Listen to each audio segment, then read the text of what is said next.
में हम एंगल कैसे ज्ञात करेंगे? सुनिएगा, इसके कुछ रूल हैं।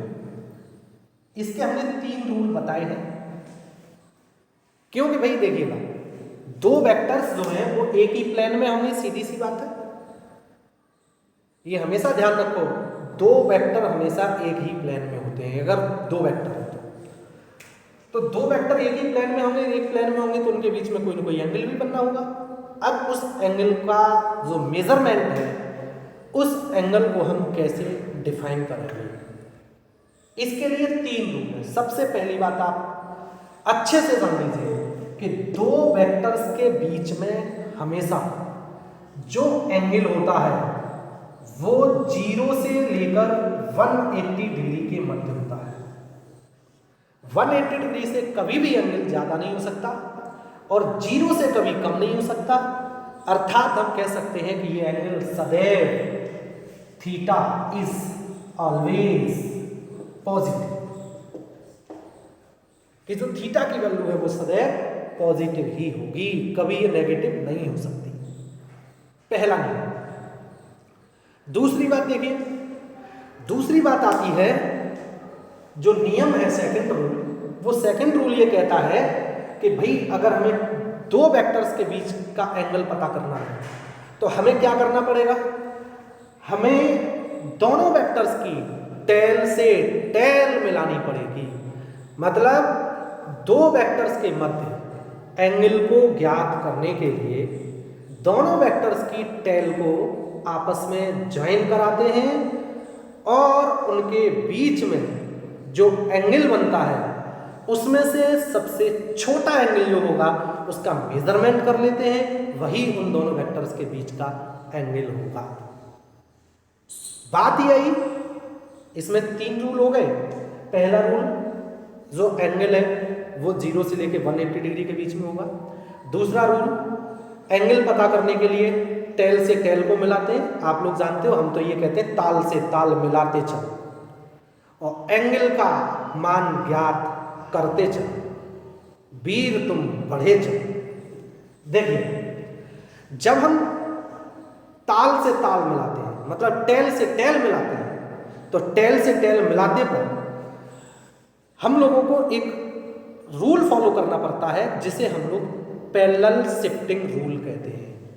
ये पैरेलल शिफ्टिंग रूल अभी पीछे एक पॉइंट में हमने पढ़ा था कि अगर किसी वेक्टर को उसके पैरेलल में शिफ्ट कर दिया जाए तो उसकी डायरेक्शन पर कोई प्रभाव नहीं पड़ता। इस रूल को पैरेलल शिफ्टिंग रूल भी कहते हैं। देखिए, पहला रूल, एंगल 0 से 180 के बीच होगा। दूसरा रूल, दोनों वेक्टर की टेल से टेल मिलानी पड़ेगी। तीसरा रूल, टेल से टेल मिलाने के बाद उनके बीच में जो सबसे छोटा एंगल बनेगा वही उन 2 के बीच में एंगल होगा। अब वो छोटा एंगल जो है कैसे, ये तो एक थ्योरेटिकल हो गया, अब हम लोग इसे समझ भी लेते हैं, मेरे तरीके से समझ लीजिए। और मैंने ये कहा है कि टेल से टेल मिलाने के लिए हम एक रूल का पालन करते हैं जिसका नाम है पैरेलल शिफ्टिंग रूल। देखें कैसे करके हम रूल बनाएंगे। देखिएगा, जैसा कि हमने अभी तुम्हें ये बताया कि एंगल जो है वो 0 से 180 के बीच में होगा। दूसरा रूल हमने बताया कि हमें टेल से टेल को ज्वाइन कराना है या मिलाना है। और तीसरा रूल हमने जो आपको बताया वो जब टेल से टेल को मिला देंगे तो जो स्मॉल एंगल है, इस स्मॉल एंगल को ही सेलेक्ट करना है या स्मॉल एंगल को ही रिपोर्ट करना है। टेल से टेल मिलाने के लिए मैंने आपसे कहा कि अगर हमें टेल से टेल को मिलाना है तो हमारे पास एक ये रूल है, पैरेलल शिफ्टिंग रूल। जैसे किस तरीके से अब हम लोग मिलाएंगे वो चीज और देख लीजिए। एग्जाम्पल देख लेते हैं। उदाहरण के तौर पर हम सबसे पहले एक ये हमने एग्जाम्पल ले लिया, ये एक वेक्टर है ए, ये वेक्टर है बी, इनके बीच का जो ये एंगल है ये 130 डिग्री है। 1 से 30 डिग्री।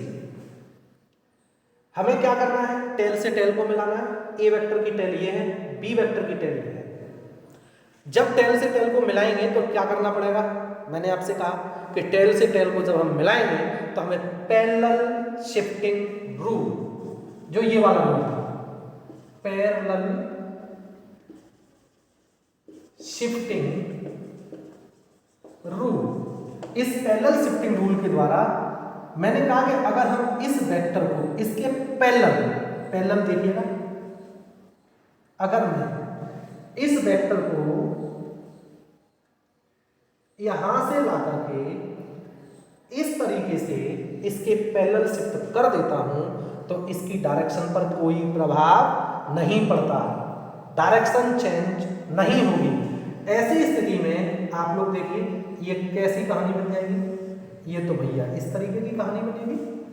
ये आपका वेक्टर ए है, ये आपका वेक्टर बी है, और ये जो एंगल बनेगा वो एंगल कितना बनेगा, 50 डिग्री। तो अगर हम देखें कि ये एंगल कितना है, 50 डिग्री है, लेकिन हम ये भी जानते हैं कि इनके बीच में दो एंगल बन रहा है, ये 50 डिग्री भी बनना है, और ये भी आप जानते हो कि ये वाला कितना 310 डिग्री भी बनना है। मैंने आपसे कहा था पहले रूल में, ये कहा था कि एंगल 0 से 180 के बीच में होगा। आप लोग देख लीजिए 50 डिग्री हो गया, क्योंकि ये 310 डिग्री है, किसी भी कीमत पर नहीं होगा। या आप ये कह दीजिए कि सबसे पहले हम टेल से टेल को मिलाते हैं, इसके लिए पैरेलल शिफ्टिंग रूल का उपयोग करते हैं, और उसके बाद उन दोनों वेक्टर्स के बीच में बनने वाले स्मॉल एंगल को हम रिपोर्ट कर देते हैं, तो हमें वो एंगल पता चल जाता है कि इन दो वेक्टर्स के बीच में कितने डिग्री का एंगल है, 50 डिग्री का एंगल है। एक और एग्जांपल देख लेते हैं, जैसे ये एंगल 150 डिग्री है, कितना है, 150 डिग्री। इसे वेक्टर ए कहा हमने, इसे वेक्टर बी कहा।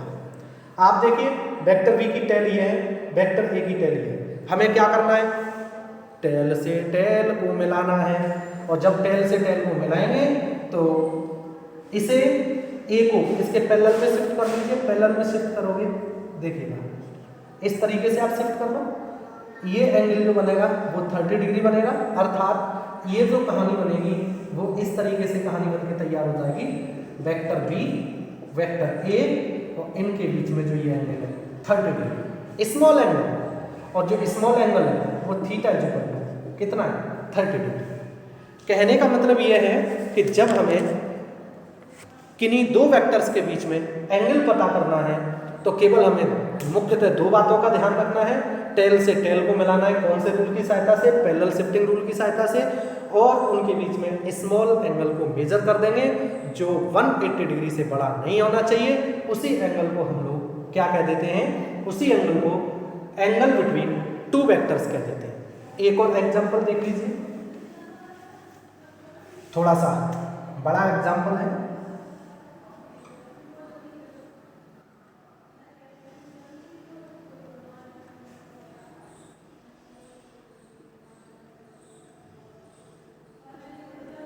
लीजिए, ये वेक्टर्स ए है, ये वेक्टर्स बी है, ये वेक्टर सी है, ये वेक्टर्स डी है। हमने यहाँ पे देखा कि ये एंगल जो बनना है वो 40 डिग्री का एंगल है। यहाँ पे ये एंगल जो बनना है ये 90 डिग्री का एंगल है, और यहाँ पे ये एंगल जो बनना है ये 60 डिग्री का एंगल है। ऐसी स्थिति में हमें ए एंड बी के बीच का एंगल पता करना है, ए एंड बी के बीच का एंगल पता करना है, बी एंड सी के बीच का एंगल पता करना है, सी एंड डी के बीच का एंगल पता करना है, और डी एंड ए के बीच का एंगल पता करना है। और एक एंगल आप सी एंड ए के बीच में भी पता कर सकते हो, ए एंड सी के बीच में भी एंगल पता करना है। इसके लिए देखिए बिल्कुल आपको पैरेलल शिफ्टिंग कैसे करनी है, क्योंकि जब दो से ज्यादा वेक्टर्स होते हैं तो आप इस तरीके से क्वाड्रेटिक सिस्टम, जो चतुर्थांश वाला सिस्टम रहता है, उसे आप बना लीजिए। और इसमें आपका ये ऑरिजिन पॉइंट है, मैं यहाँ पर इसे ऑरिजिन पॉइंट मान लूँगा।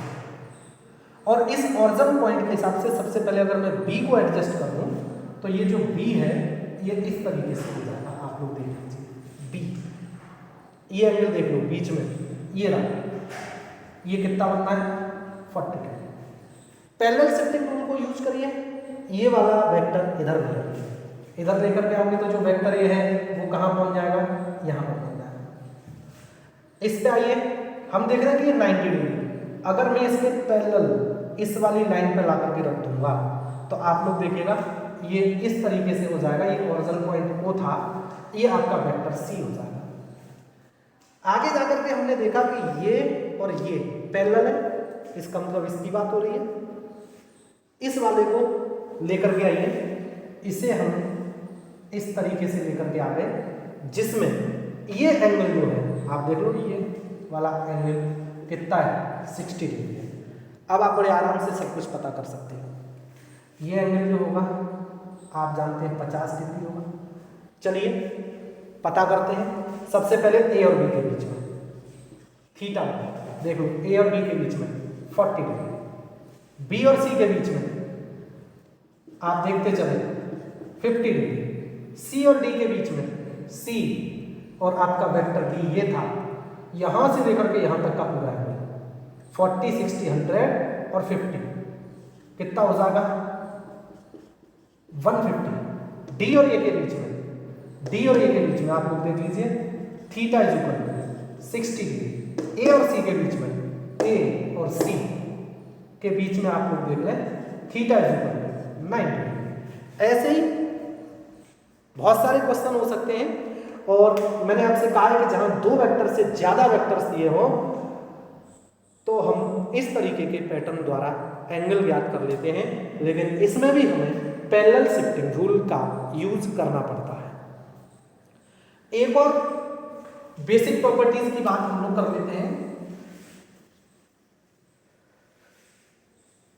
जिसका नाम है रिजॉल्विंग